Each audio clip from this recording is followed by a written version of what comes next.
server will give it the certificate, and as part of the certificate information, it'll say what is the name of the certificate authority. So for example, Kamado. Okay. So when the client connects to the website, the server will give it the certificate, and the client say, okay, it says this was signed by Kamado. Okay. So browsers would ship with Kamado's public key. So what the client would do is the following. He's going to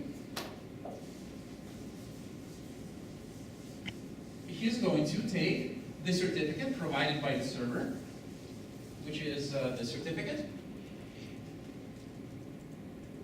So this is verification.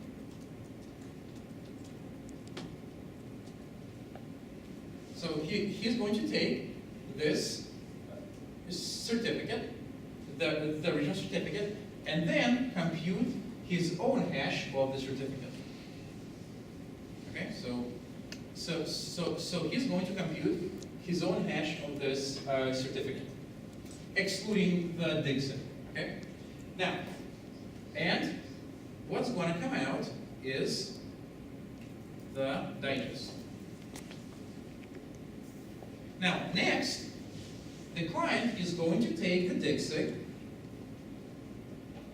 and he's going to decrypt it using the public key of the certificate authority. Okay?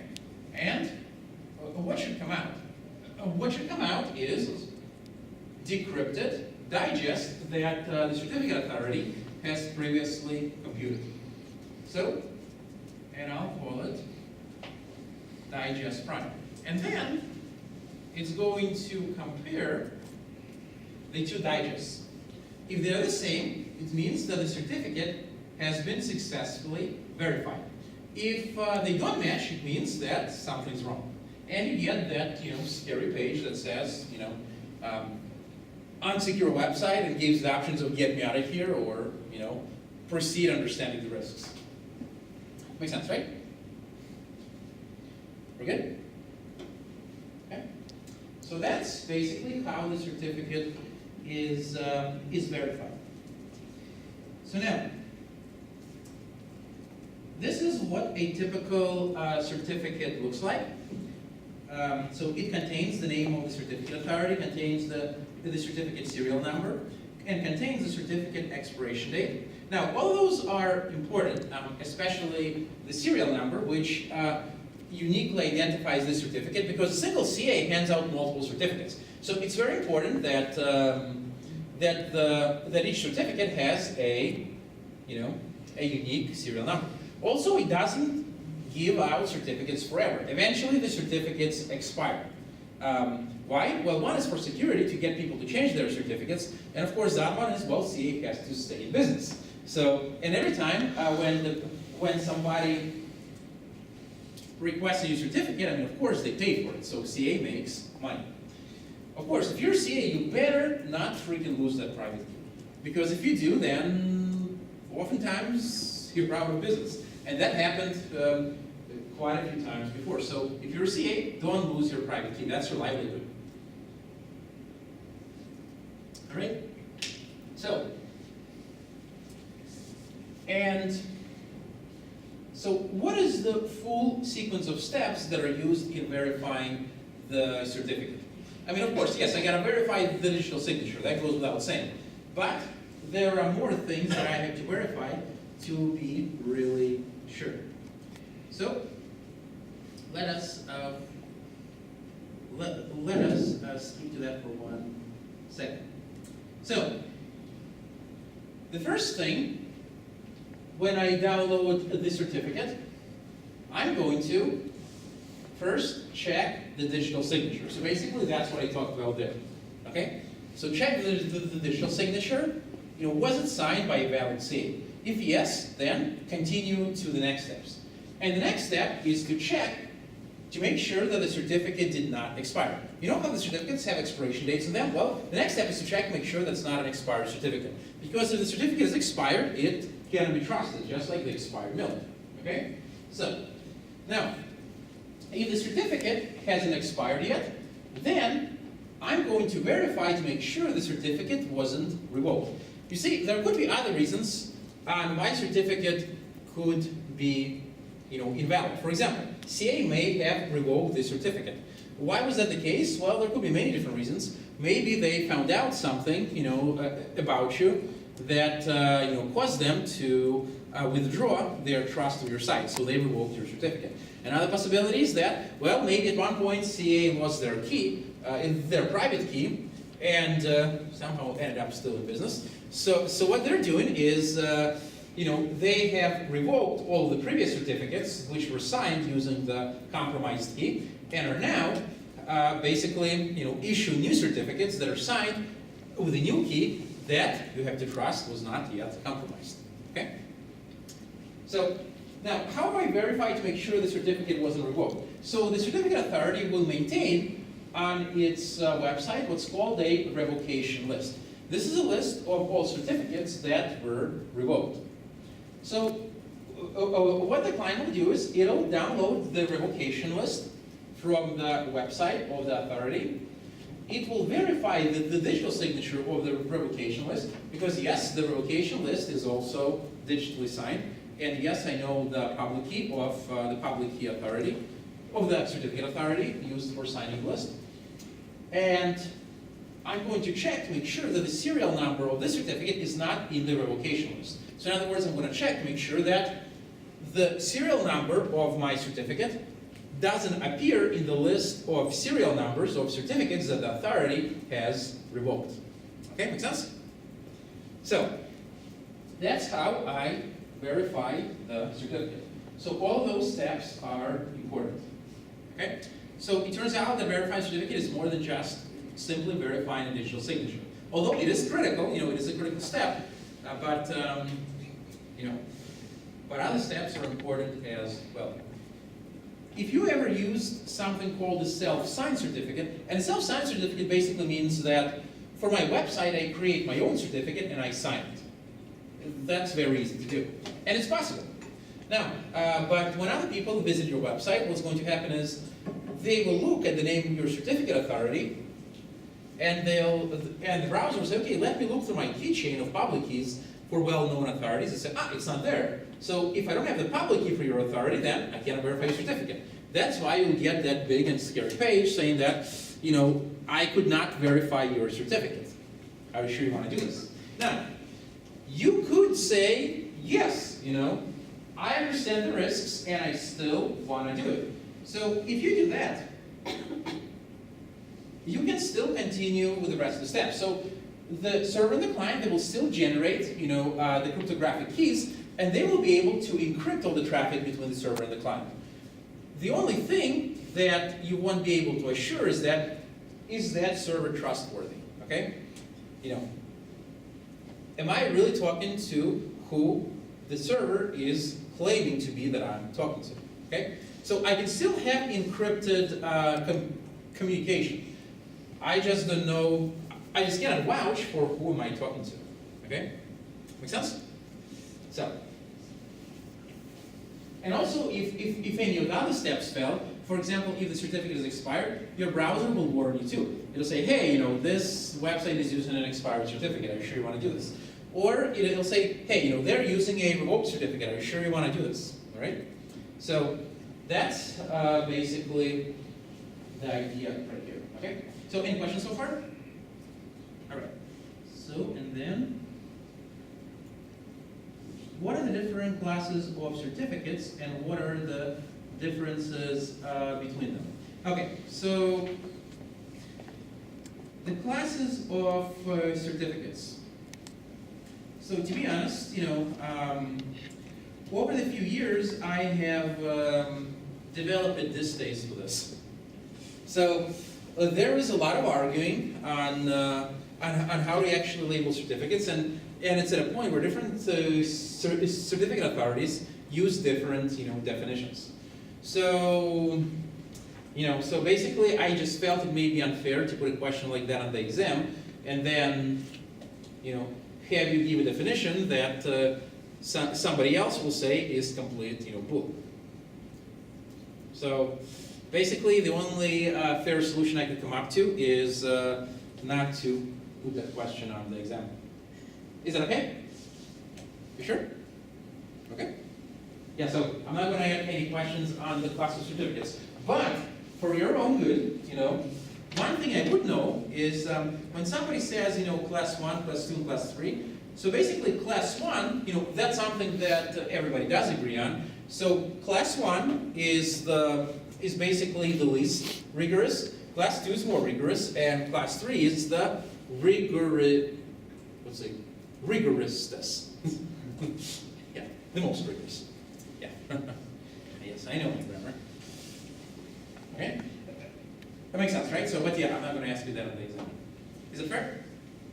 Right? Right. So if you're preparing for an interview, just know that the higher the number is, the more secure it is. And if you're going, of course, if you're applying for a job at Kamado, for example, or Symantec, yeah, I would go to their website because both of them are certificate authorities, and I would read on how they define those classes, and then use that.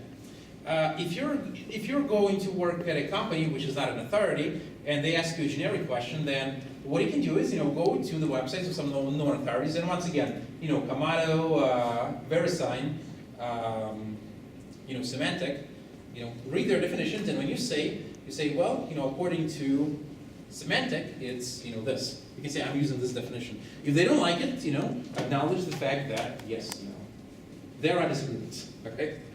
So, makes sense, right?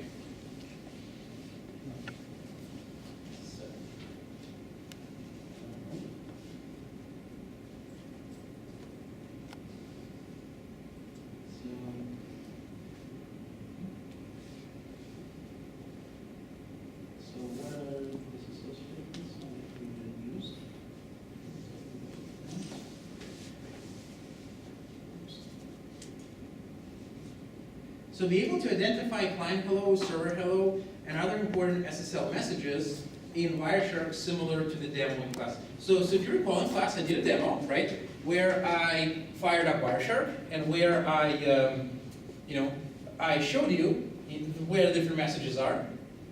So what I can do on the exam is I can throw up an output of Wireshark, right, or an SSL session, and I can ask a question, for example, like, which message contains the certificate? Which message contains the list of ciphers supported by the client?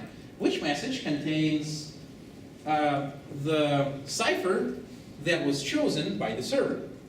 Which message contains, the generated keys? Which message contains the certificate? So I can give you a Wireshark output, and I can ask you to point out the packet, okay?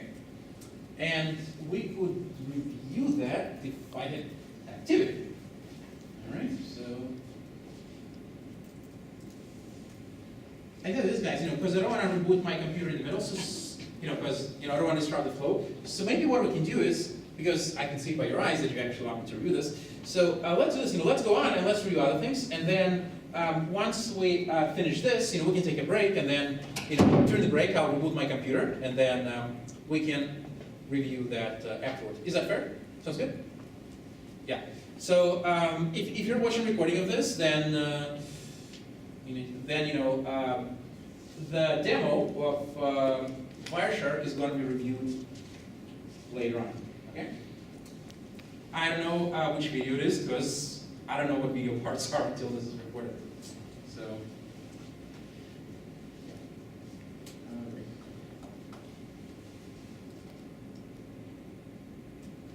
I know how to find packets in Wireshark information, so we talked about that. Well, we will talk about that. And then, what role do certificates play in SSL, how they're verified? We talked about that, right? So, and then, what is the difference between domain validation and extended validation? So let's take a look at that. So, there are two levels of validation. So one is the domain validation, which is basically just a confirmation that the certificate is being signed, that the certificate is that the domain is actually owned by the person who claims to be the owner of the domain. So a very, shallow kind of validation. Basically, they're claiming that, the person who has requested the certificate is the person that owns that domain. Now, it doesn't, they don't really do any deeper kind of validation, so for all you know, I may be Rollcat, okay? But if they can prove that, I'm the owner of that domain, then, they'll give you a certificate, right? It's not their job to, discuss, the social implications of cats owning domains, okay? So, and another one is extended validation. So this one is done in a much more depth. So in this case, not only will they verify that the requester is the same entity that owns the domain, but they will actually verify the requester's identity. So for example, if I say that, I'm Mikhail Kaufman, then they'll actually request, proof of my identity that I'm not actually somebody else. Okay? So this is, so in addition to validating whether I own the domain, they will also validate my identity. Okay? And extended validation is not something that every CA can do. This is something that can only be done by a class of elite CAs. Okay, this is not something that can be done by just anybody. And yes, it is more expensive. Okay, it's definitely more expensive because CA has to do more work. Right? So.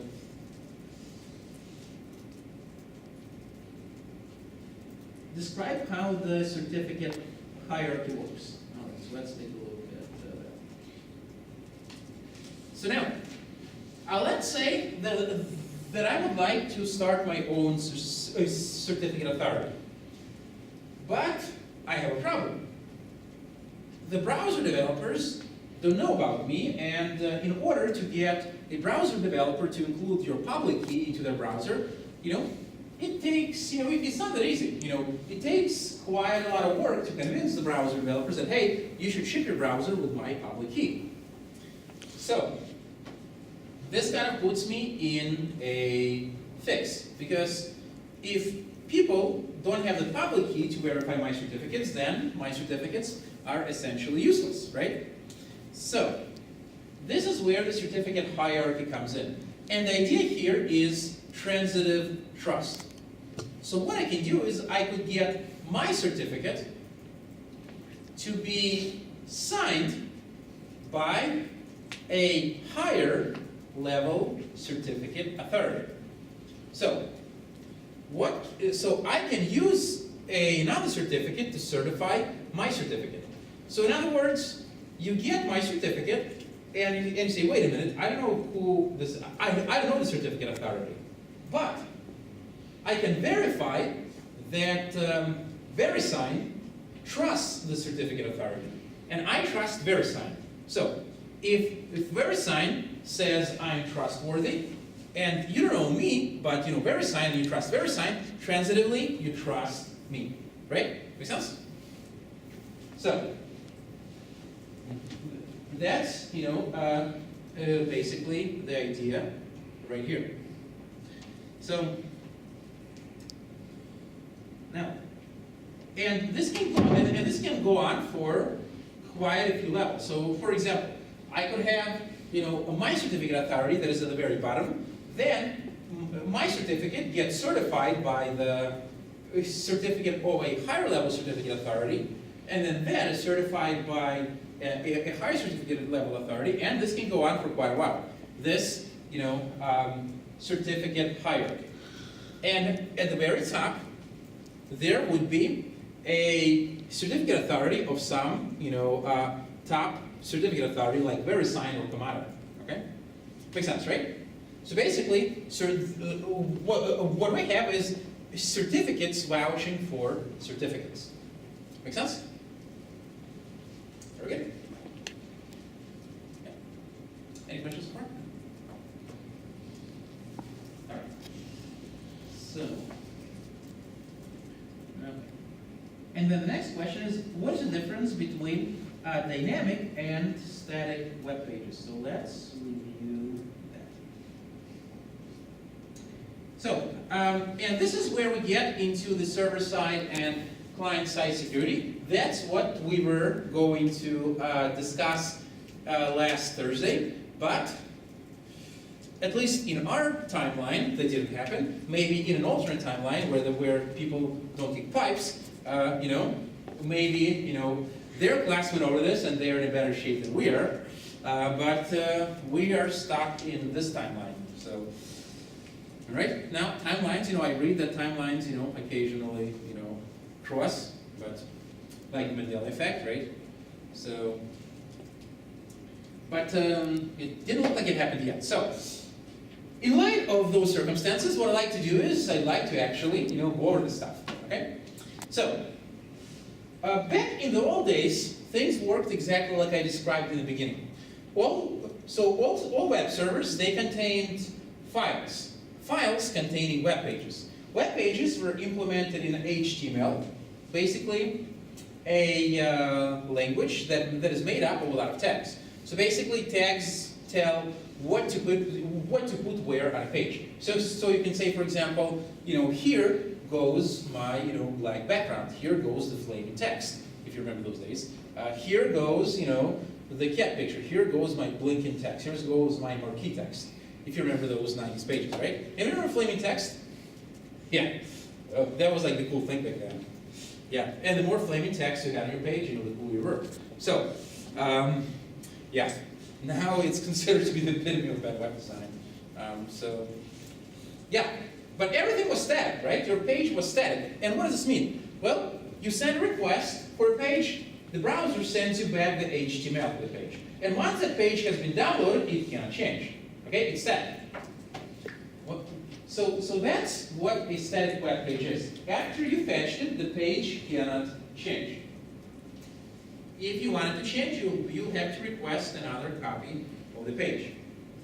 So what happened eventually is that people realized that's boring. Okay? I want my page to be able to change after it has been downloaded. And also, the static pages have prevented a lot of really great applications. For example, let's say that I want to check out my stock portfolio, right? I want to have a little ticker on my page which tells me, which gives me live updates of the stocks. Or maybe, I go to a sports website and I'd like to see, the scores being updated live, okay?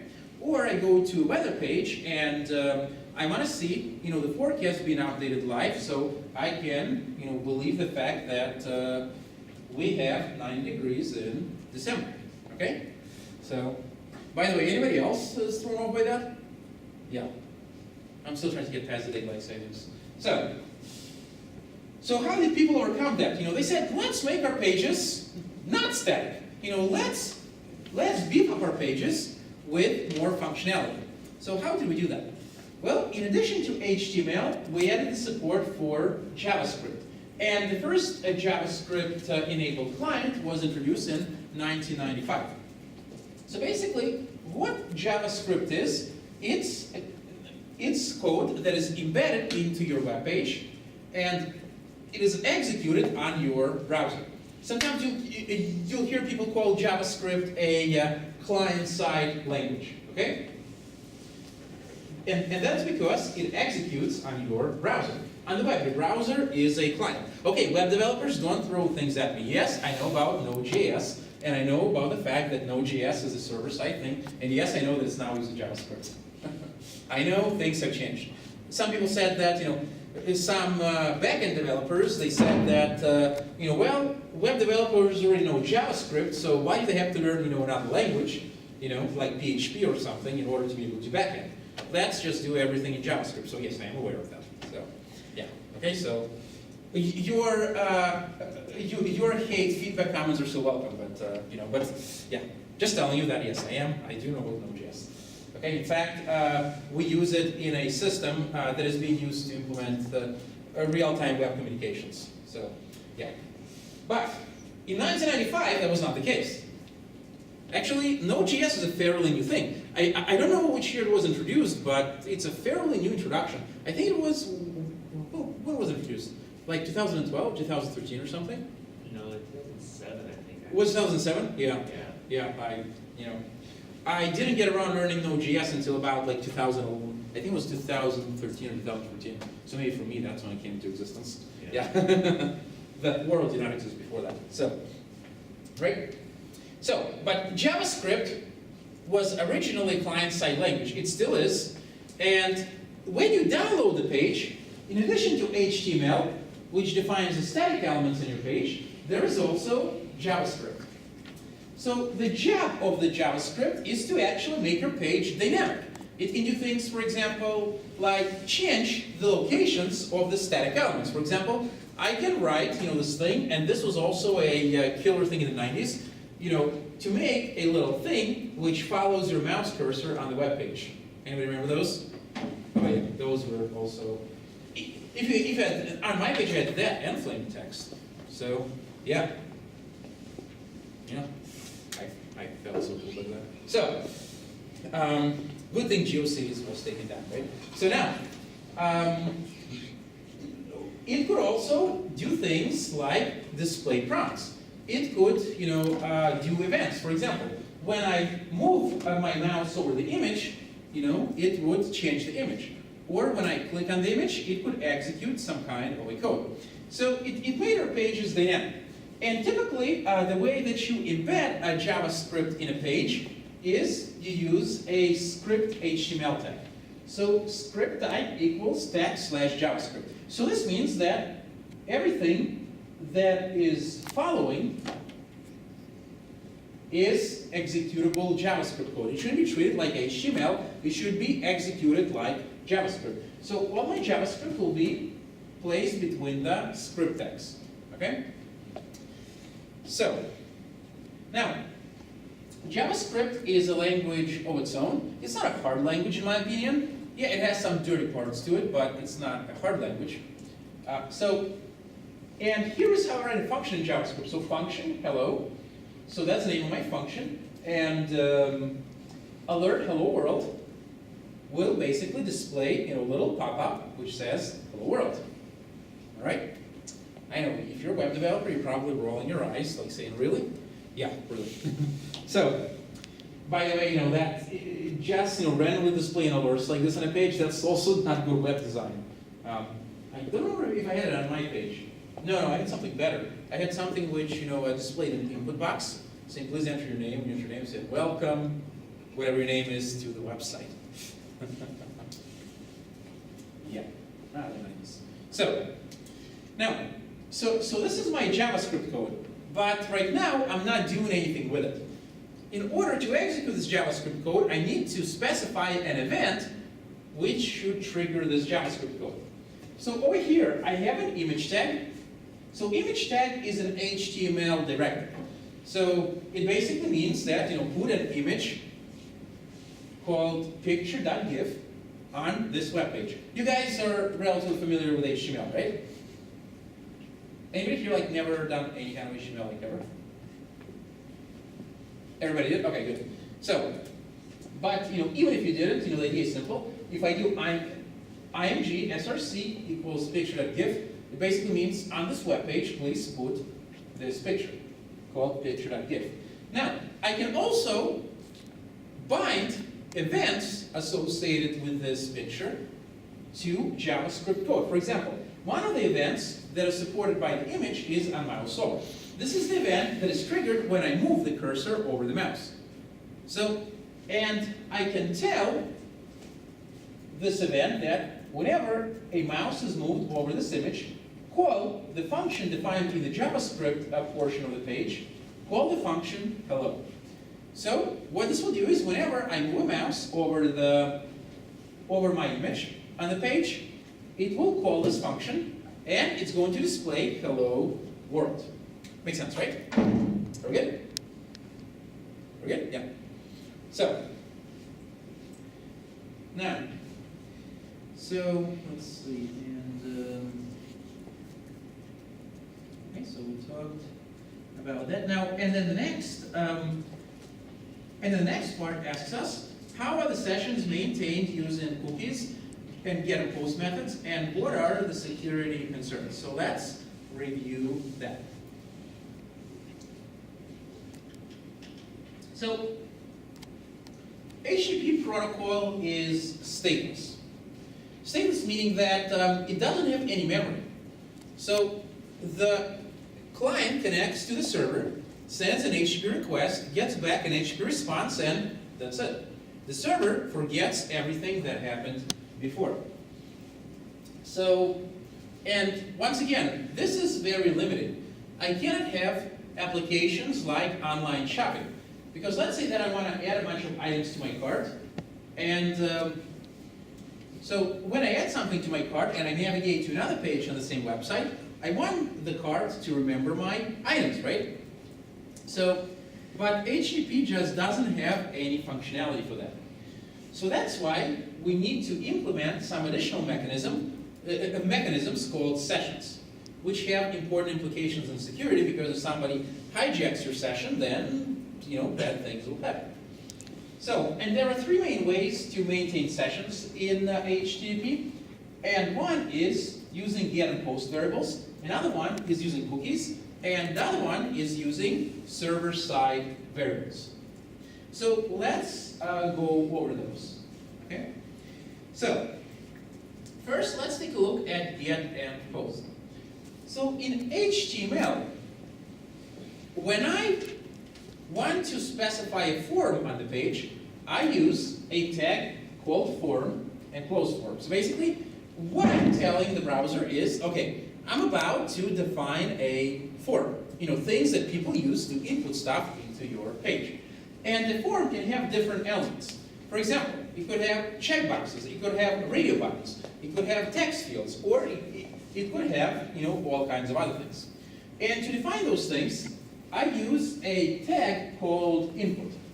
The input tag has different attributes. The first attribute is type. And I can set the type to checkbox, little check if they need to click. Then there are the radio buttons, which are those circular things where you can, make one choice, like in a multiple choice exam. I can put text field in there, which would put in a text field for you to type, and angry comment on how I don't know about the fact that JavaScript is also a server-side language. Basically anything you want. But there is, well, not anything you want, anything that is supported by HTML. And HTML5 supports many more different types than the previous HTMLs, and then HTML 4.0. So now, there is also an input type called hidden. So if I put in an input type called hidden, it's basically not displayed. You don't see it. You may say then, what's the freaking point? Well, here is what the point is. So in addition to having a type of input, also there are two other fields. One is called the name. So when I submit this form, each field has an associated variable with it that will contain whatever the user has entered into it. So for example, if this was a checkbox field, its variable value would be set to checked. If this is a text field, then its value would be set to whatever the user has typed into the text field. It also has a name. The name is the variable with which the input will be associated with. So like for example, let's say that I had a text field, kind of like this, so if I had a form, and then I have input, type equals text field, and then the name was, let's see, I will call it feedback, and then value is equal type here. So basically, what this will do is, on a web page, it will generate a form, okay, which has a text field with, type here as default text. Now, when you type in your text and you hit submit, it will. So let's say that you delete the default thing, and then your feedback is more cats. Okay. So now, what this will do is, when you hit submit to the server, it's going to send a string that looks like this. So it'll have the variable name feedback defined here, equals more cats. Makes sense, right? So this is the variable name that is responsible for storing the established type of the text field, and this is the value of what you typed in here. Makes sense, right? Got the explanation points. Okay? That makes sense? Now, so back to this. What's the point of this? I mean, this is not a text field. So if the type is set to hidden, you cannot see it, it's not there.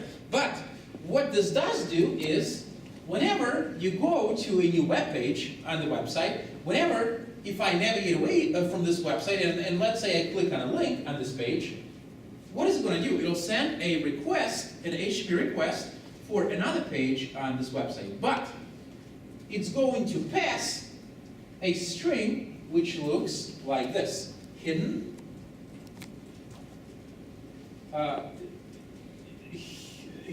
hidden 1 equals hidden value 1. Hidden value 1. So basically what I'll do is I'll send an HTTP request which contains this. Now, when the server receives an HTTP request with this embedded, what does the server know? The server will know from what page I'm coming from, right? Because this hidden value was defined on that particular page. So, when I click on a link to request another page from the website, the server knows now from which page I'm coming from. Okay? And this would be very useful, for example, to decide how the previous page, how the next page should look like. Because, for example, let's say that I have, one of those, web comics, right? So, and I want to make sure that the person is accessing the pages on the website linearly, right? So, no spoilers. So they cannot, see what happened, at the end. Makes sense, right? Okay? So this is how we keep track of sessions using hidden values. Now, another way to do it is using get and post. So you know how I can pass a form data through get and post, right? Well, I can do the same thing with this. So for example, let's say that I have a page, and on that page, what I can do is, I could add a link, like basically next page. And in that link, I can specify something like this. So link equals to, and I can specify something like, my site.com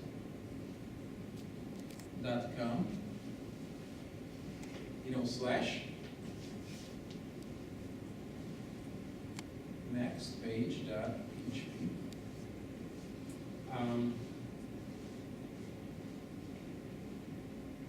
Previous page.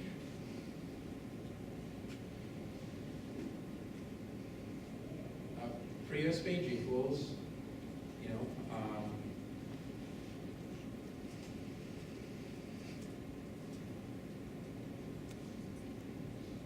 Makes sense, right? So basically what I'm doing over here is I'm adding a link on the page. Okay?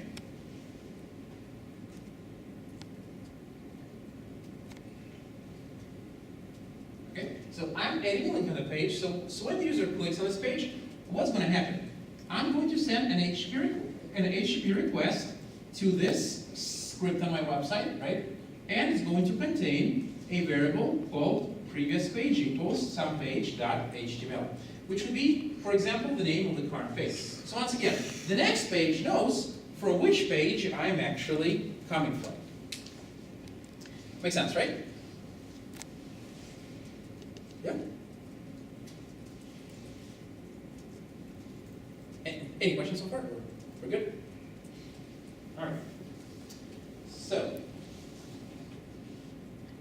then finally, we have the cookies. Okay? So cookies are one of the, probably, one of the most widely used approaches to keep track of sessions. Although, the get and post methods are used as well. So for example, let's say that I have a website where once I'm logged in, I should be able to, to look at all the pages of the website. The way those websites will work is when I log in, for the first time, what's going to happen is a unique session ID is going to be generated, and as I navigate through pages of this website, that session ID is going to be, passed from page to page. And the server is going to verify the session ID to make sure that number one, it's valid and that it's not expired. And it'll let me access other pages on the website. Okay?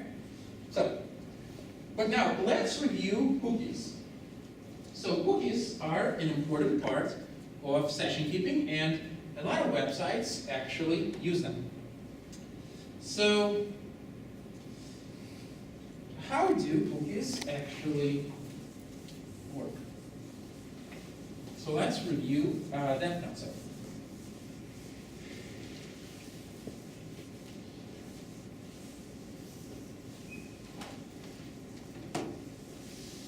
So the way that cookies work is as follows. So you have your browser, and let's say you go to www.amazon.com. Now, your browser has a database. So that database consists of the following things. So first, it has a domain from which the cookie is coming from. Next, it has the cookie name. And it has the cookie value. All right. So, and then I have the Amazon server. Okay, Amazon server. And it also has a database. For example, it can look something like this.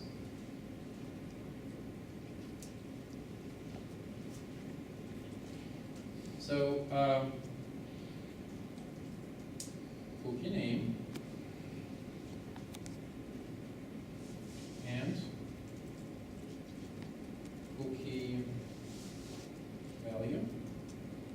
Okay, so something like this, and then data that is associated with this particular cookie. Now, so the way this works is like this: when you first connect to Amazon.com, the client or the browser sends the HTTP request.